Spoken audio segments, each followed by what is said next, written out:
The social youth foundation आयोजित रक्तदान शिबिर संपन्न।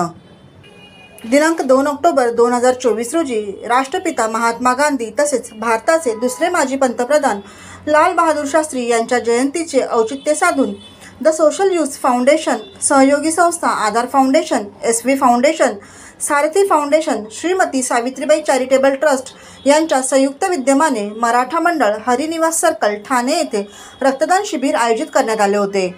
या रक्तदान शिबिराला तरुणाईचा उत्स्फूर्त प्रतिसाद मिळाला।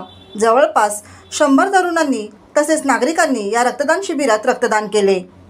या प्रसंगी द सोशल यूथ फाउंडेशनचे संस्थापक गजानंद यादव, अध्यक्ष प्रदीप यादव, अमित जयस्वाल, अजय कनोजिया, आधार फाउंडेशनचे मुबारक शेख, अफसर मंगवाना, श्रीमती सावित्रीबाई चॅरिटेबल ट्रस्टचे शैलेश यादव, SV फाउंडेशनचे रतन मिश्रा, अभिषेक मिश्रा आणि सारथी फाउंडेशनचे आकाश भगत उपस्थित होते। या प्रसंगी द सोशल यूथ फाउंडेशनचे संस्थापक गजानंद यादव यांनी आपले मनोगत व्यक्त केले। म्हणणं हेच आहे की जगभरात, देशभरात किंवा महाराष्ट्रभरात जेवढे पण संघटन आहेत, जेवढे पण युवा संघटन आहेत, त्यांनी ही जबाबदारी आपल्या हातात घ्यावी आणि रक्तदान शिबिर हे आयोजन करावे।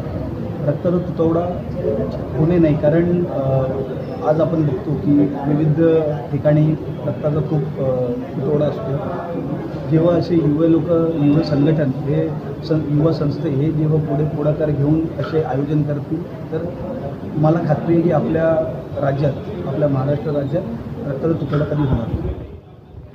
तसेच SV फाउंडेशनचे संस्थापक रतन मिश्रा यांनीही आपले मनोगत व्यक्त करताना ते म्हणाले, सर्वात पहिले मी जेवढे आमचे युवा आहेत त्यांचे आम्ही हार्दिक अभिनंदन करतो आणि इथे जी आपण गर्दी बघतोय या गर्दीसाठी भरपूर रात्रदिवस मेहनत करून हे युवा सामाजिक कार्य करतात आणि जे आज हे रक्तदान शिबिर आयोजन केलं आहे देशाचे राष्ट्रपिता महात्मा गांधी एवं भारताचे प्रथम प्रधानमंत्री लाल बहादूर शास्त्री त्या जयंतीनिमित्त हे कार्यक्रमाचे आयोजन केलेलं आहे आणि हे ठाण्यामध्ये हे कार्यक्रम नाही, नेहमी काहीतरी कार्यक्रम ह्यांच्या तत्पर चालू असतो आणि ह्या कार्यक्रम करून सामाजिक युवांना एक संदेश देण्याबाबत हे कार्यक्रमाचं आयोजन इथे केलेलं आहे आणि युवा जे बघतात आणि जे समाजासाठी काहीतरी करण्यासाठी इच्छुक आहेत हे सगळे युवा त्यांना प्रोत्साहन देतात।